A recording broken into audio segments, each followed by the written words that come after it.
Hi எல்லாருக்கும். Fish பொடி mass எப்படி பண்ணுறதுன்னு இப்போ நம்ம ஈஸியாக பார்க்க போகிறோம். வீட்டில் ஆல்ரெடி ஃப்ரை பண்ண ஃபிஷ்ஷை ஊற்றிக்கிட்டு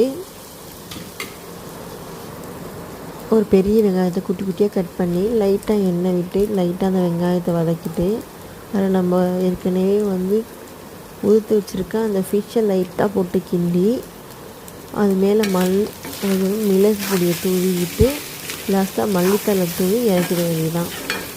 இதுதான் ஃபிஷ் பொடி மாஸ். இது எல்லா மீன்லையும் நான் செஞ்சிட முடியாது. நமக்கு தெரியும், நம்ம ரொம்ப முள் இல்லாத மீன் அப்படியே புட்டாலே போலன்னு சதையாக வரும். அதை மாதிரி மீனில் தான் செய்ய முடியும். நல்லா ஃப்ரை பண்ணி வச்ச மீன், ஆல்ரெடி ஃப்ரை பண்ணியிருப்போம், அந்த மீனில் தான் அது செய்ய முடியும். சிம்பிளாக தான் இருக்கும். சாப்பிட்டு பாருங்கள், டேஸ்ட்டாக இருக்கும். ஃபுல் வீடியோ வேணும்னா எனக்கு கமெண்டில் பண்ணுங்கள்.